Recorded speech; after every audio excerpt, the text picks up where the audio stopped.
Bueno, buenas noches, ¿cómo están?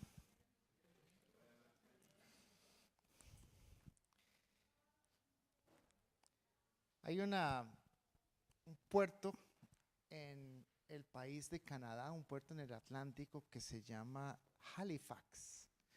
Y Halifax es el puerto más hacia el este, sería de todo el continente, creo. Em, por lo menos en la parte continental, no en las islas. Halifax, aquí esta pintura es de los 1880 y los historiadores dicen que había un asentamiento de gente europea ahí. Esta es la parte de Nueva Escocia, de Canadá. Pero también había mucha amistad con las naciones indígenas que estaban en Canadá. Les dicen las primeras naciones, ¿verdad? First Nations. Eh, y estaban esas otras tribus en sus pueblos alrededor de esta zona. Cuando arrancó la Primera Guerra Mundial, em, Halifax se convirtió en un puerto importante para los aliados conectar a través del Atlántico entre Canadá e Inglaterra y para llevar provisiones y evitar los submarinos alemanes y eso.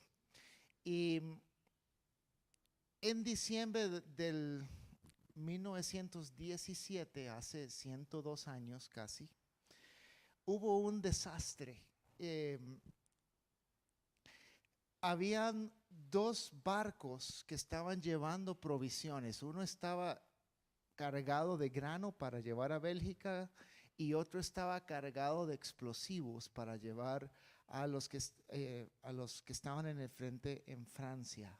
Y por un error de los capitanes y una serie de circunstancias, el barco con grano chocó contra el barco que estaba lleno de explosivos. El barco que estaba lleno de explosivos decían que estaba tan pesado que estaba hasta abajo y podía caminar muy lento porque estaba tan lleno. Y no sé si se dice se chocó, pero pues ustedes me entienden, eh, empezó un incendio y 20 minutos después explotó eh, el, el barco, el Mont Blanc se llamaba, y fue la explosión más grande que había habido hasta ese momento en la historia. Fue superada por las explosiones atómicas en el año 45, pero y todavía en ciertos criterios es el que más desastre ha causado porque no era una zona de guerra, era un pueblo, era una ciudad. Y ahí en medio puerto explotó. La ciudad quedó totalmente, un espacio de 800 metros de radio alrededor del puerto quedó totalmente devastado. Ahora, háganse la imagen de que la explosión fue aquí. ¿Hasta dónde llega 800 metros de radio alrededor de este lugar? Lincoln es 500 metros y en carro, pero a como va el pajarito es 400 metros de aquí, es el doble. Hasta el San Clair, ¿verdad? Es un radio, esa parte, ¡fum! 1800 personas murieron inmediatamente y otras 200 personas fueron muriendo por lo que pasó. Y para peores, devastó con esto y el día siguiente llegó, nevó y hubo ¿cómo se dice? Un blizzard en español, una tormenta de nieve. Y entonces todos los que estaban debajo del escombro empezaron a congelar. Fue un desastre. Y hasta la fecha, el año pasado estaban celebrando los 100 años este acontecimiento y hasta el reloj de la ciudad, ¿verdad? Las ciudades tienen reloj. Paró a las 9:04, que es cuando explotó y ahí está todavía, a las 9:04 lo dejaron como de una manera recordar la historia, ¿verdad? Estuve leyendo un libro que hablaba de esto y me llamó la atención. Había un muchacho que entrevistaron, bueno, el papá de él estaba muchacho en este momento. El muchacho se llamaba Grant Patterson y él fue entrevistado sobre la explosión. Su papá tenía 14 años cuando sucedió esto. Y recién el año anterior el papá, o sea, el abuelo de George, le regaló al papá un reloj de esos de hace 100 años, ¿verdad? De bolsillo, que eran caros, ¿verdad? Ahora uno lo compra, ya no andamos, pero uno lo compra barato, digamos, pero era una joya, ¿verdad?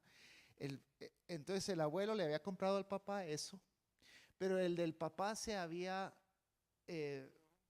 había algo malo y entonces lo llevó al relojero y entonces el hijo de 14 años le prestó al papá su reloj y él para que no llegara tarde al trabajo. Camino al trabajo o estando en el trabajo explotó esto y el papá murió. Y el nieto tiene todavía ese reloj, tenía el reloj también a las 9:04 cuando explotó esto. Y era el momento en que su abuelo murió y en el momento su papá hasta sufrió trauma a los 14 años por todo lo que vivió. Y me llamó la atención la cita. Dice, Annie, mi abuela, nunca lo superó. Ella no habló de eso en absoluto. Era demasiado terrible. Y cada diciembre se quedaba muy callada, casi recluida. Recuerda que ella perdió un marido, una hija y un hijo. Y todos los diciembres esta señora se callaba y había un luto que sucedía en ella. Y eso me llamó la atención porque la semana pasada empezamos a hablar del tema que llamé la obstinada oscuridad. Estamos hablando acerca de la depresión, una oscuridad que se presenta en personas, se ha presentado entre nosotros y que cuesta sacar. Y es un tema complicado de hablar porque por un lado algunas partes de la iglesia lo ha trivializado como que fuera, ya, ¿verdad? Pensar diferente y punto, como que fuera fácil.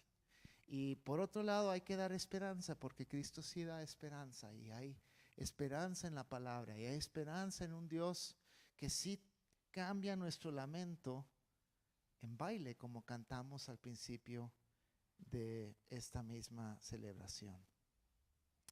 La depresión, hablábamos la semana pasada, es una situación que está en crecimiento, como que las personas en épocas actuales tenemos menos defensas en contra de esto. Es algo que siempre se ha dado, pero se está dando más frecuentemente. Nos estamos cuidando menos de alguna manera. Y va a tocar, dicen los estadistas, a 1 de cada 4 de nosotros en algún momento de nuestra vida. Entonces, no necesariamente que me toque es algo que, ¿verdad?, que va a ser una cuestión catastrófica, pero 1 de cada 4 de nosotros lo va a sentir y lo va a tocar. Y si tenemos familiares que les ha pasado, nos toca de una manera indirecta también, porque este tipo de cosas es así. Hablábamos la semana pasada y usamos la imagen de Elías en Primera Reyes, después de él tener un enfrentamiento muy exitoso en contra de 850 profetisas y profetas de Baal y ganar, entra en una depresión y va al desierto y Dios tiene que mandarle un mensajero, un ángel a alimentarlo y a darle de beber y él necesita dormir. Y hacíamos la relación que parte de los problemas o una de las teorías de por qué se está dando más y más es que nos estamos quedando sin cuidarnos a nosotros mismos. Y el hecho de alimentarnos bien, de dormir lo que debemos de dormir, de cuidar nuestro cuerpo, hacer ejercicio, no es que es una vacuna contra la depresión, pero sí la mantiene mucho más alejada de nuestras vidas. Em, También hablábamos de algunos de los mitos y de las frases que se escuchan, especialmente en círculos cristianos.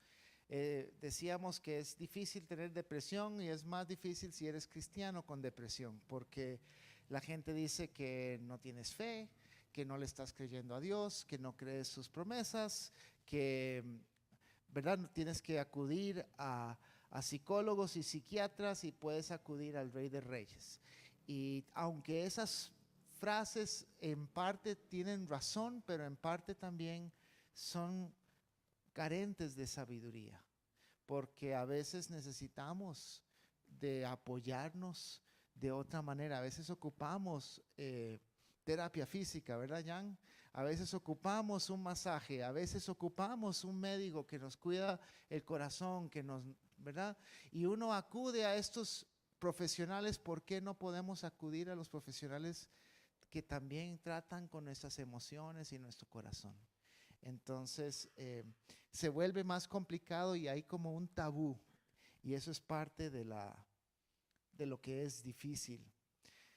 Alguien me buscó al final del culto la semana pasada y me dijo, uno de los problemas es que asociamos o reconocer de que tengo depresión es un asunto de vergüenza. Me da vergüenza decirlo. Y a veces el dolor de admitir la vergüenza es más grande que el dolor de buscar ayuda. Entonces la gente se queda con la vergüenza porque el buscar ayuda les da pena. Y entonces las depresiones pueden extenderse más de lo que deberían de serlo, porque la gente no está entortugada y no buscan el apoyo. Y el mensaje que yo quería dar es, necesitamos ser ese apoyo unos para otros. Todos tenemos rollos, algunos tienen ese rollo, otros tenemos otros, pero no hay una vergüenza de que un rollo es peor que otro. Y todos nos ocupamos unos a otros. Y también quitarnos esa idea y si tú necesitas de apoyo psicológico, queremos apoyarte como iglesia, decir sí hay gente que necesita de eso. Sofía y yo este año hemos ido como 6 veces ya a un psicólogo que nos está ayudando, especialmente Sofía está pasando un montón de cosas y con cambios en nuestra familia. Todavía estamos superando que tenemos un hijo y esas cosas es bueno hablarlo con alguien que es fuera, está fuera y de la situación y que no conoce a nadie y que te da una perspectiva científica o que una oreja y las preguntas que hacen valen la pena. Una de las personas que he estado leyendo es se llama el doctor Archibald Hart, y él ha escrito un montón de libros acerca de esto. Y él habla de razones por las cuales se da la depresión. Y él dice lo siguiente: es la experiencia de la pérdida que conduce a la depresión psicológica. Y a mí me llamó la atención, no sé si esto siempre es cierto, esto es lo que él cree, pero a mí me llamó la atención porque le puso un nombre y apellido a la depresión. Es la experiencia de la pérdida. Ahora, cómo se come eso es diferente para las personas y algunas pérdidas son reales y otras son con dolor real, pero son más imaginadas o más en mi imaginación o en mi futuro anticipado, y otras son cosas que ya pasaron. Ahorita vamos a hablar de eso. Pero él dice que toda depresión está arraizada en la pérdida. Parte de lo que él habla también es que los hombres y las mujeres procesamos la depresión diferente. Estadísticamente las mujeres se deprimen más, dice. Pero él dice que no es cierto, lo que pasa es que lo descubren y lo catalogan como depresión más veces, pero los hombres lo catalogamos diferente. Entonces la mujer cuando, en el estereotipo general de las mujeres, esto no siempre es cierto, pero en el estereotipo general están más conectadas con las emociones, ¿sí o no? ¿Verdad? Y entonces cuando están tristes, lo reconocen y lo saben y lo buscan ayuda, y por eso entonces los psiquiatras y los psicólogos atienden más a mujeres. Los hombres estamos estereotípicamente menos conectados con esas emociones y no nos damos cuenta que estamos tristes. No buscamos ayuda, más bien buscamos cómo quitar el dolor, compensar, medicar eso.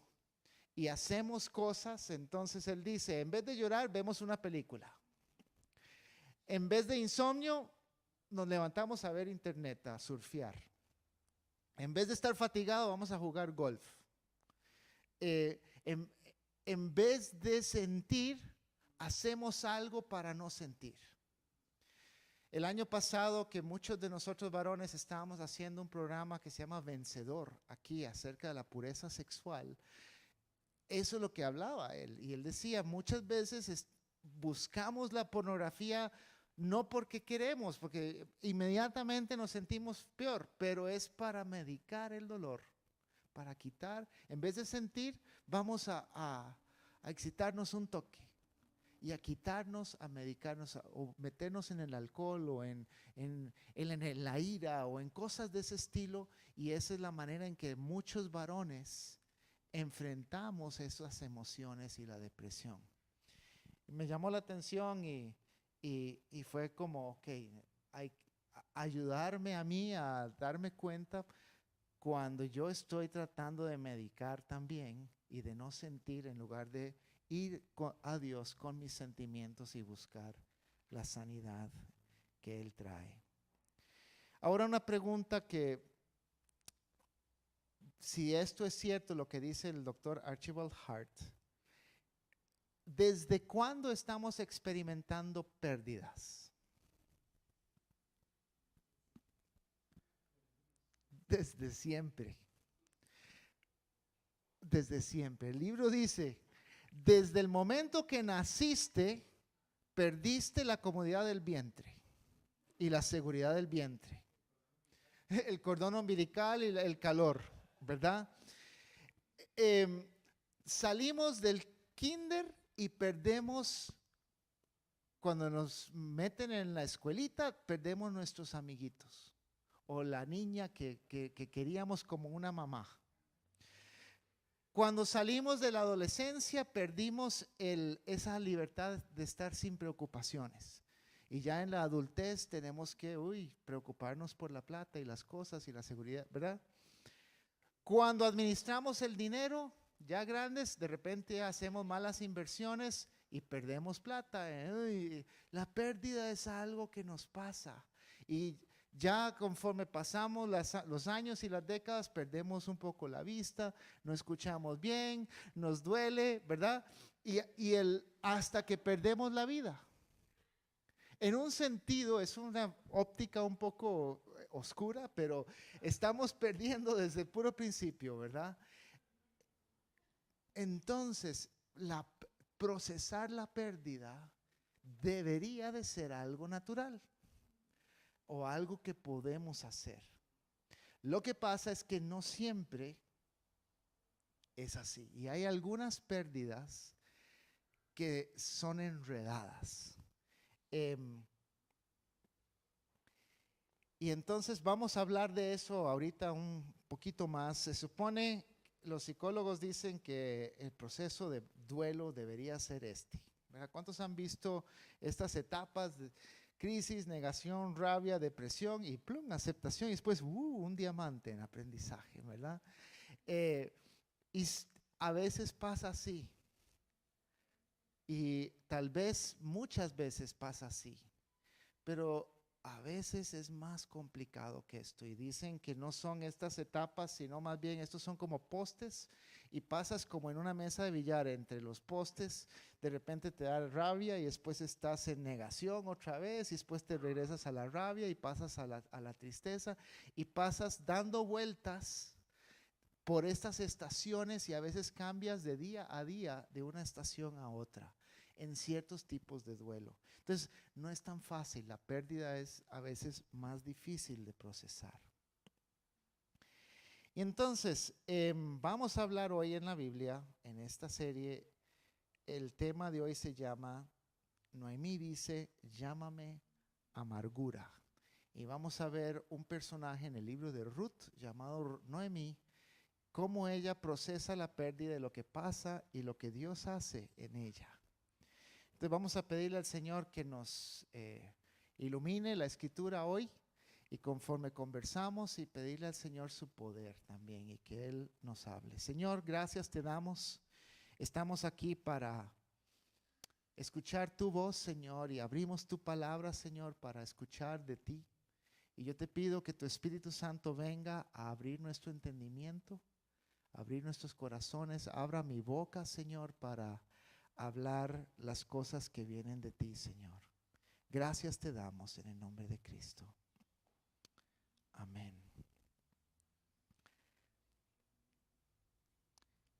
Aquí hay otro vitral y este vitral está en una iglesia en Halifax, Nueva Escocia, Canadá. Me llamó la atención, eso fue en parte, la novela la había leído recién, pero cuando vi eso yo, aquí está amarrado y sentí. El libro de Ruth nos habla al principio de estas dos personas, Noemí y Ruth. Y vamos a leer la mayoría del capítulo 1 ahorita y revisar rápidamente el resto. El libro de Ruth se lee en 15 minutos o en 10 inclusive. Es un libro lindo, hermoso, acerca de la redención y de muchas cosas. Ruth 1:1 dice, en el tiempo en que los caudillos gobernaban el país, hubo allí una época de hambre. Entonces un hombre de Belén, de Judá, emigró a la tierra de Moab junto con su esposa y sus 2 hijos. El hombre se llamaba Elimelech y su esposa se llamaba Noemí y sus 2 hijos Malión y Kelión. Todos ellos efrateos de Belén de Judá. Cuando llegaron a la tierra de Moab, se quedaron a vivir allí. Entonces, nada más a nivel de nota, el nombre Belén es casa de pan. Entonces hay una pequeña ironía o un juego de palabras. En la casa del pan había hambre. Y entonces se fueron de ahí y se fueron a Moab. Moab, por lo general, eran enemigos de Israel. Era un mal lugar para ir, pero salen de la casa del pan y van al otro lado. ¿Ok? Y ahora vamos a ver 3 viudas. Versículo 3, pero murió Elimelech, esposo de Noemí, y ella se quedó sola con sus 2 hijos. Estos se casaron con mujeres moabitas. La una se llamaba Orfa, la otra Ruth. Después de haber vivido allí unos 10 años, murieron también Mahlón y Kelión. Y Noemí se quedó viuda y sin hijos. Todos digan viuda y sin hijos. Y eso en tiempos bíblicos era una posición de riesgo, porque por lo general el trabajo lo tenían solamente los hombres y cuando no tenías hijos no tenías ingreso, ¿okay? No había seguro social como lo vivimos en muchos de nuestros países. Entonces, Noemí regresó de la tierra de Moab con sus 2 nueras, porque allí se enteró de que el Señor había acudido en ayuda de su pueblo al proveerle de alimento. Entonces en la casa del pan se escuchó por el WhatsApp que ya había pan. Entonces vámonos para allá, ¿verdad? Salió pues con sus 2 nueras al lugar donde habían vivido y juntas emprendieron el camino que las llevaría hasta la tierra de Judá. Entonces Noemí le dijo a sus 2 nueras, miren, vuelva cada uno a la casa de su madre, que el Señor las trate con ustedes con el mismo amor y lealtad que ustedes han mostrado con los que murieron conmigo. Entonces, a ver, yo me regreso solita, quédense ustedes aquí con los moabitas. No lo voy a leer, pero ustedes pueden ver que ellas dijeron no. Versículo 10, no vamos a regresar contigo. Entonces en el 11 ella vuelve a decir, no, mijitas, quédense ustedes aquí, yo me quiero ir sola. Vuelvan a casa, versículo 12. Versículo 14, una vez más las dos alzaron la voz deshechas en llanto, pero Orfa se despidió de su suegra con un beso y Ruth se aferró a ella. Entonces una dijo, sí está bien, me voy a la casa de mi abuela, y la otra dijo, me quedo contigo. Versículo 15, mira, dijo Noemí, tu cuñada se vuelve al pueblo, a sus dioses, vuélvete con ella. Y Ruth respondió, no insistas que te abandone, en que me separe de ti, porque iré donde tú vayas, viviré donde tú vivas, tu pueblo será mi pueblo, tu Dios será mi Dios. Ese es un versículo muy famoso en el libro de Ruth, un compromiso de esta moabita diciendo, yo te voy a cuidar, tu Dios será mi Dios. Ella había creído en Jehová y ella estaba comprometida con su suegra. Moriré donde tú mueras y ahí seré sepultada, que me castigue el Señor con toda severidad si me separa de ti algo que no sea la muerte. Al ver Noemí que Ruth estaba tan jupona para acompañarla, no le insistió más. ¿Ok? Y entonces empiezan a regresar. Y aquí viene la parte interesante, la vamos a leer rápido y después vamos a analizar estos versículos un poquito más. Versículo 19. Entonces las dos siguieron caminando hasta llegar a Belén. Apenas llegaron, hubo una gran conmoción en todo el pueblo a causa de ellas. ¿No es esta Noemí?, le preguntaron las mujeres del pueblo. Regresaron al pueblo donde se habían ido hace más de 10 años. ¿Ok? Y ella dice, ya no me llamen Noemí, repuso ella, llámenme Mara, porque el Todopoderoso ha colmado mi vida de amargura. Me fui con las manos llenas, pero el Señor me ha hecho volver sin nada. ¿Por qué me llaman Noemí? Si me ha afligido el Señor, si me ha hecho desdichada el Todopoderoso. Así fue como Noemí volvió a la tierra de Moab acompañada por su nuera, Ruth la Moabita. Y cuando llegaron a Belén, comenzaba la cosecha de cebada. Ahí hay unas palabras muy fuertes. Hay una situación, lo llamaremos depresión tal vez, lo que estaba pasando por las pérdidas que ella había cuantificado. Y ahorita vamos a masticar esos versículos un poco más.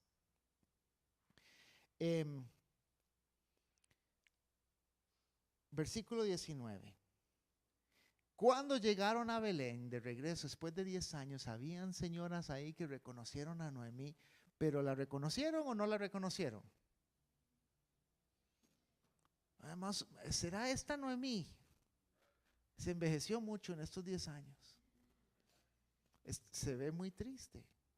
Ya no es la misma que se fue. ¿Verdad? Eso es lo que yo percibo que, ¿verdad? Se ve diferente.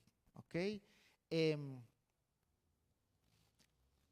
Hay conmoción. Otras versiones hablan de un revuelto. Se empiezan a hablar todas las personas. Parece que en el hebreo esto está en femenino. Entonces eran todas las mujeres del pueblo que estaban hablando. ¿Ok?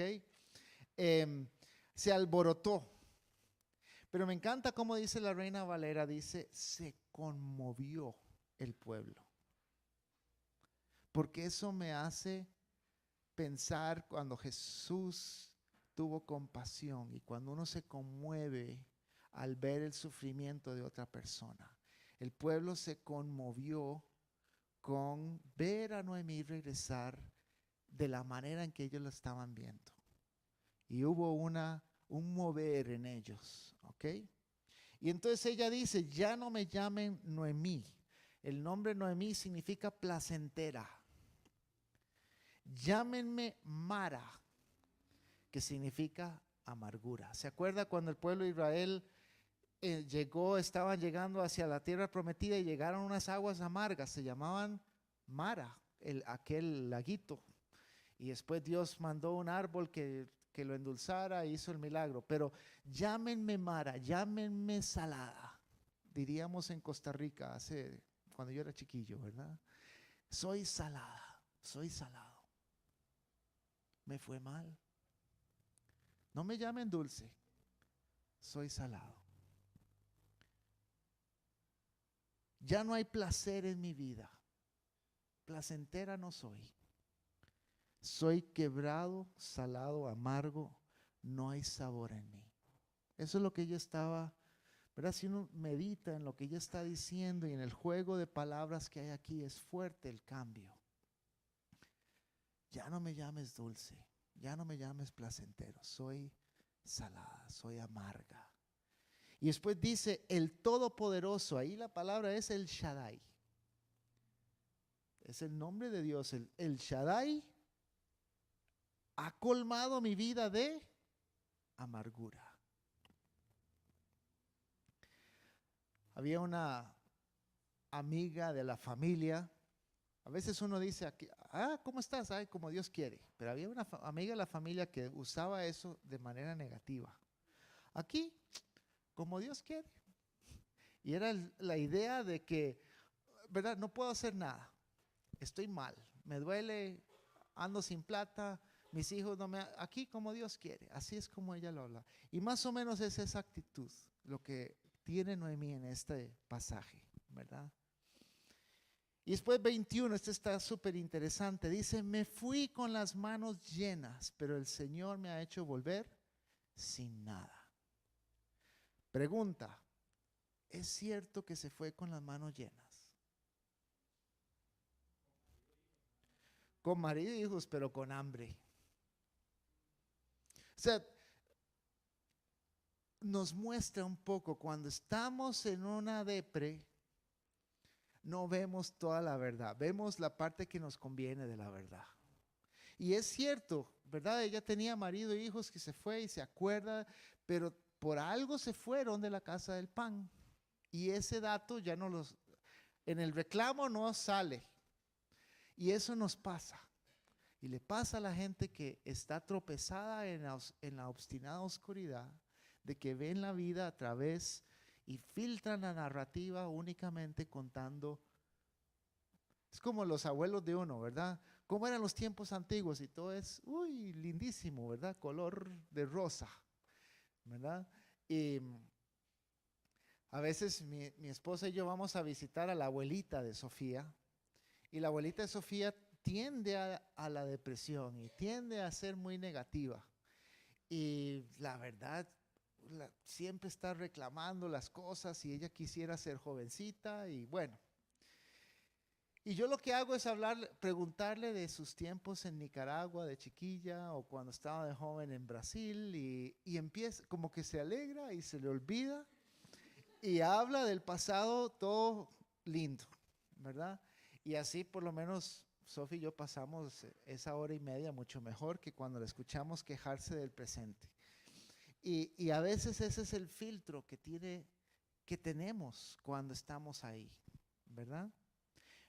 Ahora dice, me fui con las manos llenas. Eso es más o menos cierto, pero también hay una parte que no es cierto. Y dice, me ha hecho volver sin nada. ¿Qué hay de cierto en eso? Le dio una nuera que, bueno, se la desearía a cualquiera, ¿verdad? La promesa que le hizo cuando estaban por salir de Moab es súper valiosa. De hecho, al final del libro de Ruth dice, vale más que 7 hijos esta señora, esta nuera. Entonces, ¿verdad? Pero tampoco lo ve.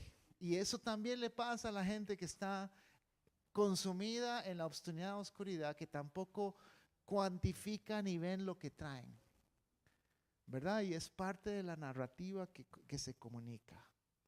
Y después dice, si me ha hecho desdichada el Todopoderoso, otra vez el Shaddai, desdichada. Cuando decimos qué dicha, ¿qué es lo reversa? Es desdicha. ¿Qué dicha es? Uy, me fue bien. Me ha hecho desdichada. Otra traducción es, me ha hecho humillada. Vengo con el rabo entre las patas, ¿verdad? Y después, como para terminar el capítulo, así fue como Noemí volvió a la tierra de Moab. Así fue. Llámame amarga. El resto de Ruth, si quieren ojear conmigo, capítulo 2, ella conoce a Boz. Parte del seguro social que tenían en ese tiempo era que los que tenían parcelas, cuando se caía la ceba, ellos no recogían. Y así los pobres podían filtrar y recoger lo que se les caía a los cosechadores. Entonces era la manera en que la gente más adinerada daba de comer a los pobres. Y eso está legislado en Deuteronomio y en Levítico. Y entonces ellas conocen esta legislación y Noemí se queda amargada en la casa, pero manda a Ruth a cosechar. Y ella conoce a un tipo que se llama Boz, que resulta ser familiar. Capítulo 3, resulta que había una ley cuando alguien quedaba viuda. Entonces se llamaba la ley del derivato y era cuando alguien quedaba viuda sin hijos, entonces un familiar varón se iba a acostar con ella para darle un hijo, pero ese hijo no iba a ser de él, iba a ser de su pariente que murió, para que ese legalmente heredara las tierras y etcétera. Entonces, ese también era parte del seguro social y para que las familias, para evitar la globalización y que todas las familias tuvieran ahí sus parcelas y su tierra. Entonces, Noemí le aconseja, le dice, vea, él puede redimirte, él puede darte un hijo que Malión o que León, cualquiera de haber sido su marido, no pudo darte. Y así va a heredar las tierras de nuestros familiares. Y entonces en el capítulo 3 es súper bonito porque Ruth va y le dice a Boz, de una manera simbólica, le dice, quiero que te cases conmigo. Y en el capítulo 4 hay otro familiar que le toca primero decir que no, en esta ley del derivato, pero después de eso le toca a él. El familiar dice, no quiero darle hijos, que la herencia le toque a otros. Y Boz dice, yo lo haré. Y entonces en el capítulo 4, Ruth y Boz se casan y tienen un hijo. Y colorín colorado, por ahí termina el libro de Ruth. Una historia muy linda. Boz es una prefigura de Jesús. Nosotros somos los desamparados y de alguna manera, así como Boz toma a la moabita como su esposa y le da un hijo y le da herencia y Jesús hace lo mismo con nosotros. Ahora, volvamos otra vez al pensar en Noemí. Este doctor Archibald Hart, aquí me salté todas estas. Archibald Hart tiene esta frase y dice, en algunos casos nuestro duelo se confunde y se distrae con la ira y el resentimiento por lo que nos ha sucedido. Y nuestra depresión se vuelve intensa e incluso incapacitante. Dice, en algunos duelos o en algunas personas, de repente no pasa esa ruta linda de enojo y negación y enojo, sino que se vuelve con resentimiento e ira. ¿Contra quién? Contra Dios, contra los familiares o las personas que nos hicieron daño, los que representan la pérdida, ¿verdad? En este caso, Noemí la tenía contra el Shaddai, ¿verdad? Él me ha hecho esto. Pero en muchos casos es contra el hijo que me robó, o contra el jefe que me echó, o contra el novio que me quebró, o contra, ¿verdad? Y hay un malo. Y hay ira y resentimiento contra este malo en nuestra narrativa, y esto se confunde con la pérdida, y ahí es donde dice este psicólogo, donde se nos enreda y donde se muerde el anzuelo de la depresión, y el enemigo jala el mecate y quedamos como el pez amarrados en una obstinada oscuridad. Ahora, la parte interesante es, él habla de 4 tipos de pérdida. Y parte de lo que dice, a mí me ayudó mucho a entender, es que hay a veces, bueno, hablemos de, esta es una pérdida, ¿ok? Se me rompió el corazón por alguna razón. Las primeras son muy fáciles de identificar, son las pérdidas reales, ¿ok? Esto es las pérdidas lógicas. Perdí un terreno, perdí mi salud, mi hija se quebró el bracito, mi perro desapareció, ¿verdad? Son cuantificables, que se puede saber exactamente qué perdí, ¿ok? Tienen fecha, tienen colones, tienen momento, tienen situación, tienen lugar, ¿ok? Y estas son tal vez las más fáciles de cuantificar. Y no son las que usualmente nos tropiezan y nos meten en la depre, ¿ok? Puede ser que sí, ¿ok? Pero las próximas pérdidas, dice el doctor Hart, que son más complejas. El segundo tipo es pérdidas escondidas, abstractas. Entonces, por ejemplo, yo pierdo el sueño de un futuro. Entonces, vamos a dar un ejemplo.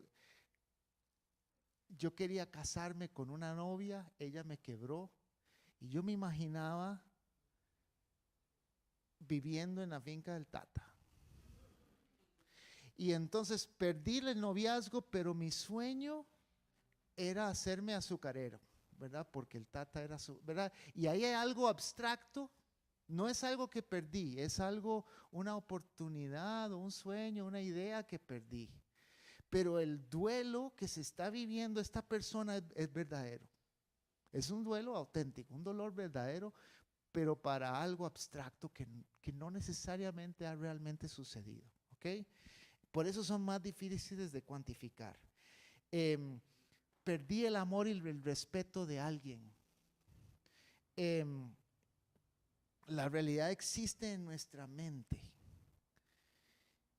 Y son, a veces cuesta tanto cuantificar lo que necesitamos, ayuda de alguien que nos ayude a comprender, porque no es algo que hemos identificado. Y entonces la persona se queda con esa narrativa y pensando en lo que hubiera podido ser con esta persona, ¿verdad? El año pasado tuvimos un médico que vino a darnos un testimonio, él y su esposa, y ellos estaban hablando de, él se casó la primera vez y él no se casó con la chica, él se casó con el papá de la chica porque se enamoró de la familia, era lo que vino a decir. Yo no la quería a ella, él nada más quería pertenecer a la familia. Y cuando se divorciaron, obviamente todo se fue, ¿verdad?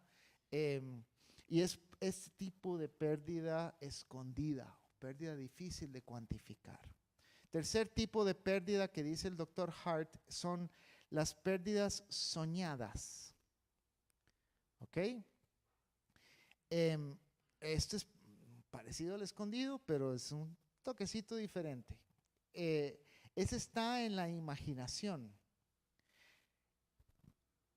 Entonces, aquí, cuando estoy yéndome del culto y veo a Johnny y 2, 3 personas hablando, me imagino que están hablando de mí.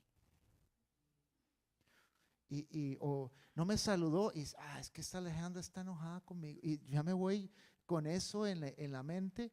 No tienen menos conexión con la realidad que las escondidas. Esto está más en lo imaginario, pero pero también el dolor es real y la persona se va con la idea, es que no me saludaste o es que no me, ¿verdad?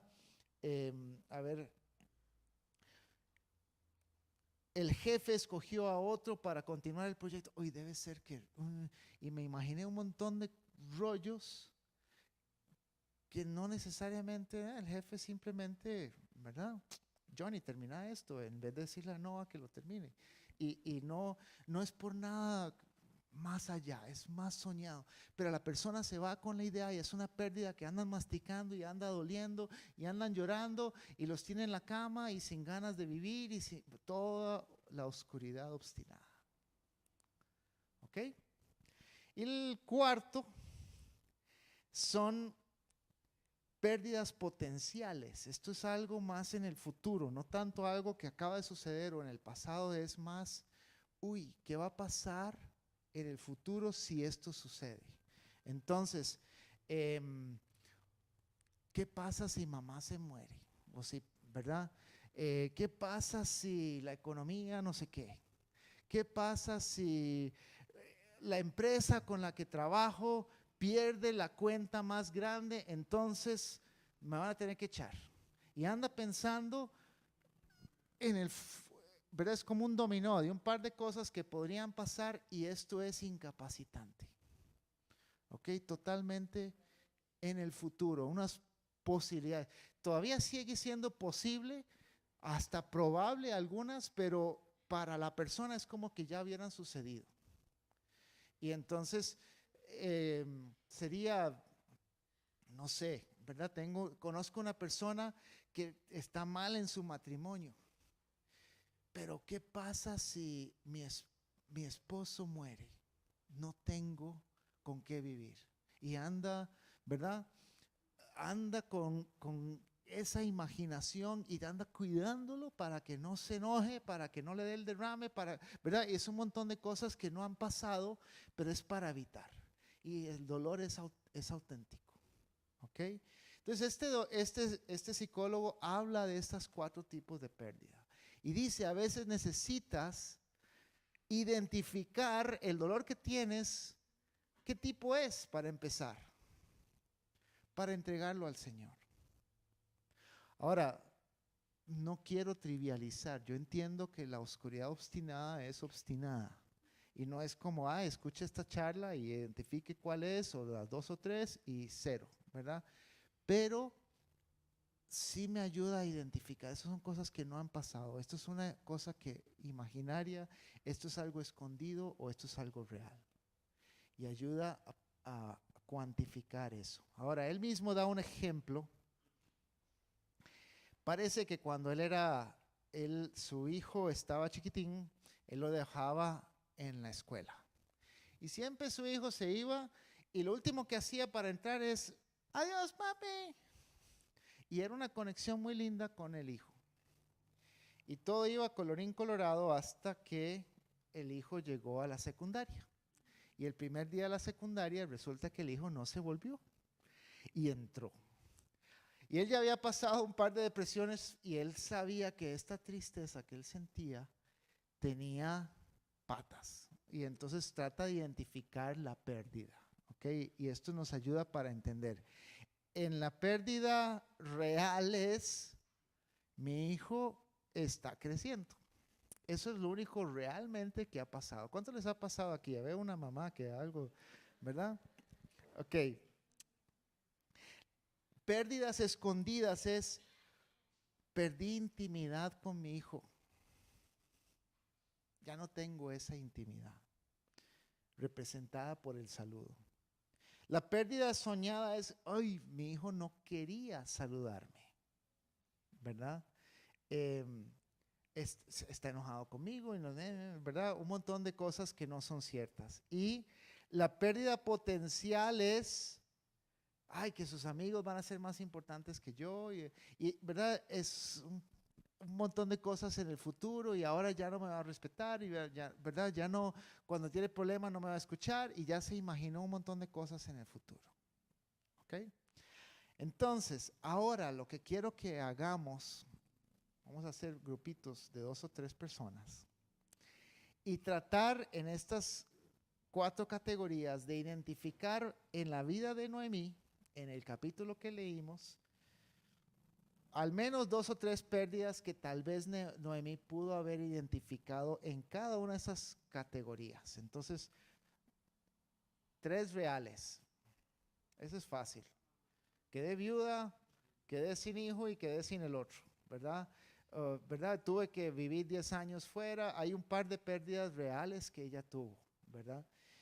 Pero identifiquen en un grupito pérdidas escondidas, posibles pérdidas soñadas o posibles pérdidas potenciales que Noemí pudo haber sentido, ¿ok?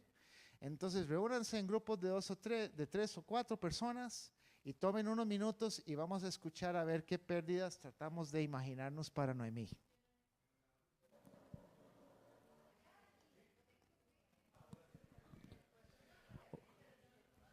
¿Ya llegaron a las potenciales? ¿Ocupa más tiempo? Sí, sí. Ajá.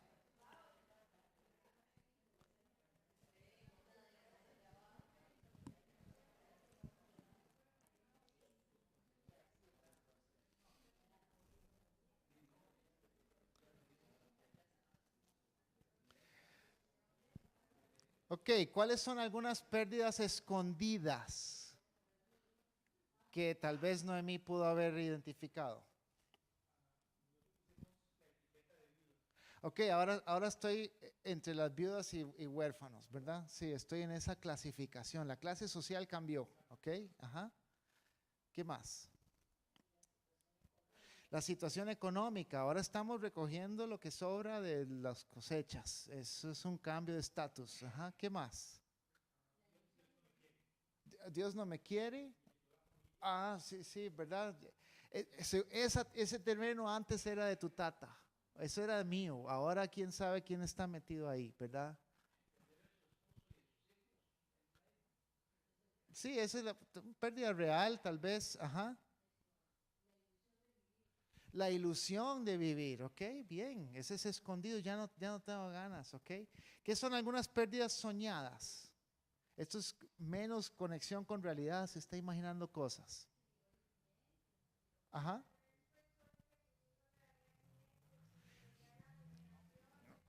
Ajá, hubiera tenido, yo me imaginaba regresando con caballos de Moab, ¿verdad? Yo me imaginaba en carruaje, con un vestido no sé qué, ¿ok? Ajá. Ay, estas que eran mis amigas que fueron al cole conmigo están hablando de mí y quién sabe qué, ¿verdad? Y tal vez están ayudándola, están hablando de cómo, quién le va a traer el ayudarla mañana, pero están hablando de mí otra vez, ¿ok? ¿Alguien más? Otra pérdida soñada. Estoy sola, vine, ¿verdad? Sin nada. Ujú.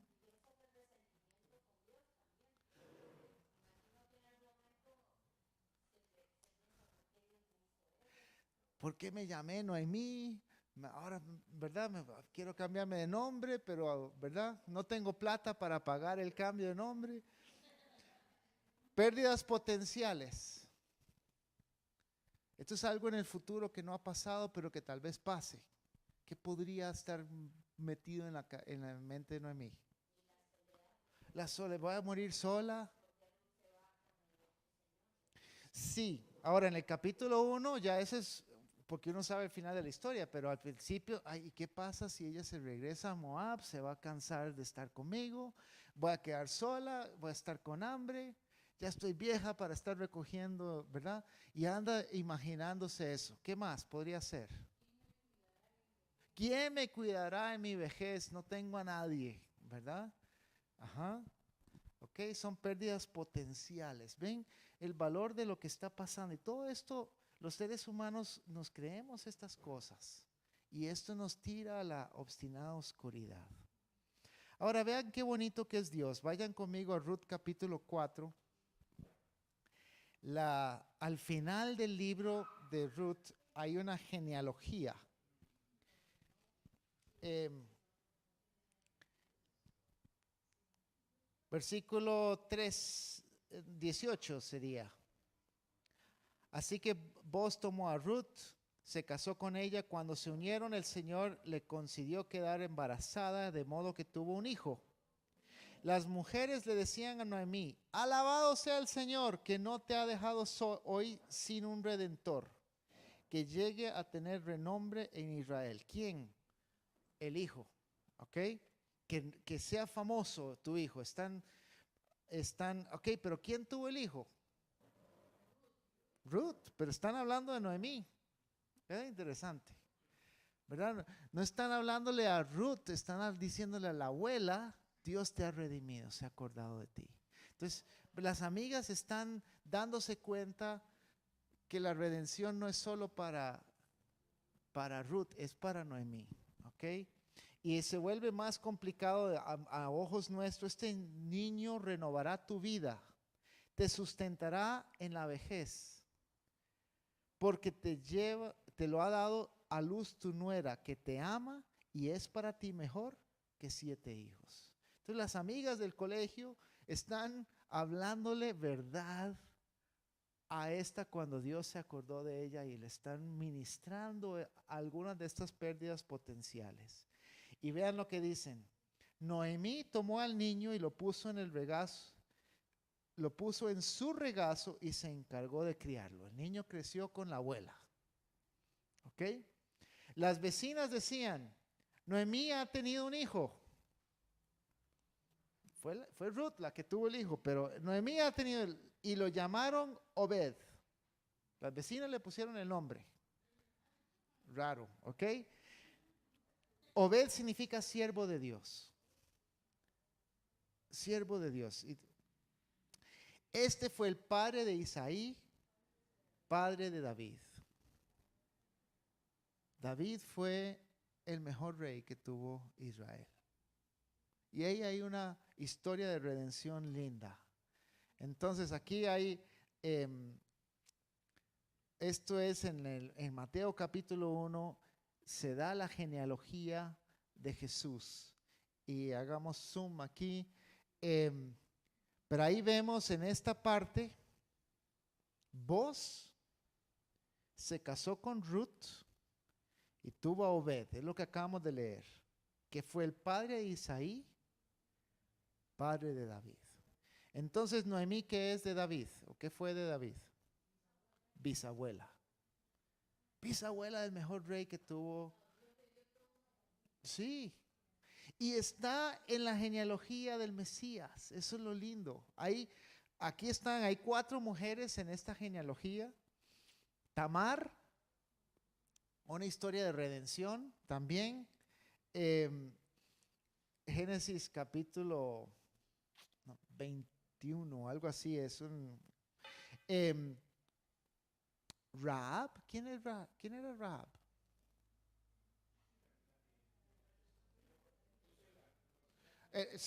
De Jericó. Era una prostituta, también era de los enemigos, era como Ruth, otra no moabita. Esta era de los, no sé qué, de los de Jericó, de los cananitas de Jericó, pero también aceptó a Dios y es una extranjera que adoptó a Dios. Esto habla montones de nuestra fe. Rahab fue la mamá de Boz. La mamá de Boz. Y después, y Ruth también moabita, y la última mujer que está en la genealogía de Jesús es Betsabé. También ese es todo otro rollo, pero vean, el Mesías es descendiente del hijo de David con Betsabé, que fue Salomón. Y entonces la historia de redención sale de la genealogía de Jesús, y varios ¿verdad? Ruth y Rahab salen del libro de Ruth, y es parte de lo lindo que está aquí. Hay en Sao Paulo, Brasil, una estatua que se llama Cristo Redentor. Y yo puse esto: aún la tabla genealógica de Jesús nos habla de un Dios que redime pérdidas. Él es el Dios redentor, Cristo Redentor. Y Él puede agarrar una pérdida grande como la de Noemí, una depre que le duró muchos meses, por lo menos 9 tal vez, ¿verdad? En esa época, si hubiera nacido niña, tal vez se le vuelca otra vez hasta que tenga un hijo varón. Y Dios, ¿verdad? Porque para ellos el hijo varón es el que las iba a proveer y iba a salvar y la herencia y todo eso. Y entonces, ¿verdad? No había ultrasonido para decir quién. Hasta que nació, Dios se le quitó eso y las amigas la ministran y Dios se lo quita. Pero una depre que le duró tal vez un par de años, no sé. Y Dios se acordó y lo redime y es parte de nuestra historia. Es parte de nuestra historia. Quiero pedirle a Stephanie y a Ciro. Stephanie, ¿es tu nombre? Sí. Sí. Ellos al principio leyeron el Salmo 30. Y quiero que abran conmigo al Salmo 30. Y ahorita lo vamos a cantar. Salmo 30, versículo 8.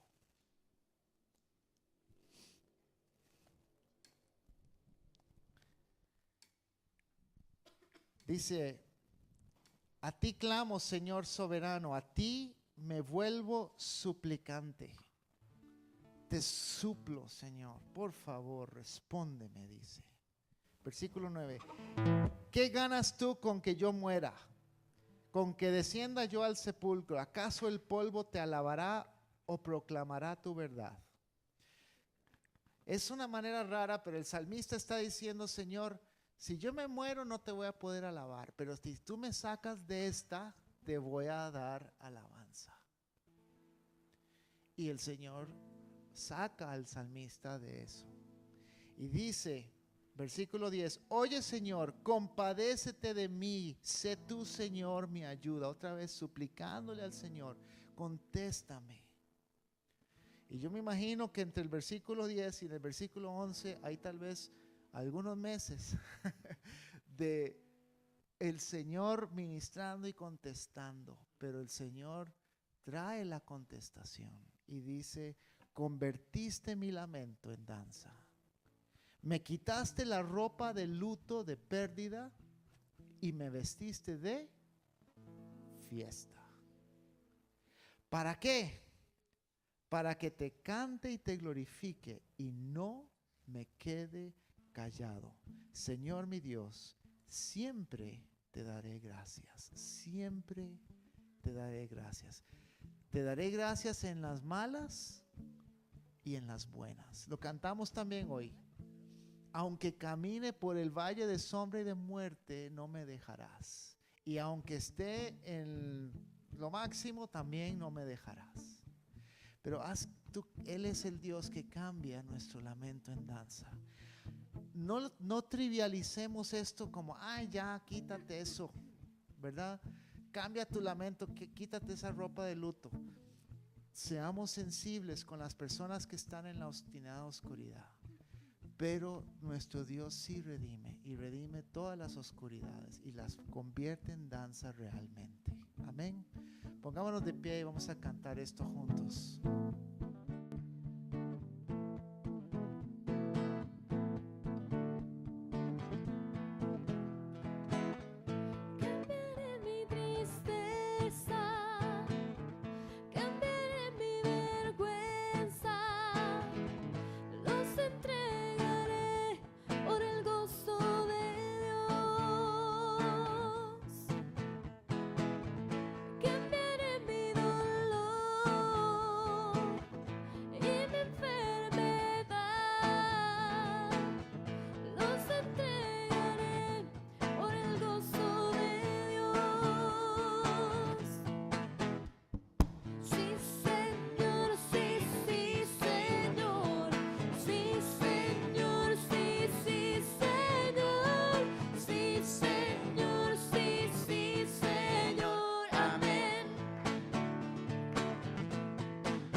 Gracias, Señor Jesús.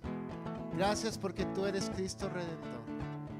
Porque tú puedes cambiar una oscuridad en luz. Tú puedes sacarnos aún de una oscuridad obstinada, Señor. Yo te doy gracias porque tú eres el Dios de la esperanza. Yo te pido, Señor, por las personas que están luchando, Señor, por mantener el rostro puesto en ti. Y yo te pido, Señor, que levanta nuestra mirada y que tú, así como el siervo de Eliseo, Señor, que nos abra los ojos a ver lo que tú estás haciendo, porque estamos filtrando y viendo solo lo que no hiciste y solo lo que perdimos, Dios. Y yo te pido que nos abra los ojos, Dios. Y Padre, para los que tenemos amigos y amigas que están en estas oscuridades, Dios, que podamos escucharlos y amarlos y con compasión, Señor, hablar tu verdad y acompañarlos en el proceso, Señor. Yo te pido por las personas que necesitan y que están también buscando ayuda externa, Señor, que tú les pongas personas compasivas que te teman de ti, Señor, alrededor. Te pido, Señor Jesús, tu mano. Gracias, Señor Jesús. Gracias, Padre. Sí, Señor, sí, sí, Señor. Sí, Señor, sí, sí, Señor. Sí, Señor, sí, sí, Señor. Amén. Sí, Señor, sí, sí, Señor. Sí, sí, Señor, sí, sí, Señor. Sí, Señor, sí, sí, Señor. Amén.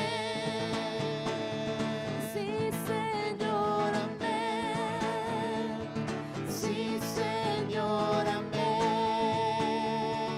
Sí, Señor, amén. Aleluya. Gracias, Señor Jesús. Aleluya. Hermanos, que Dios les bendiga, que Dios los acompañe. Si alguien quiere oración, estamos listos para orar contigo unos minutos. Que Dios les bendiga. Si no, hay café y hay refrigerio atrás. Dios les bendiga a todos.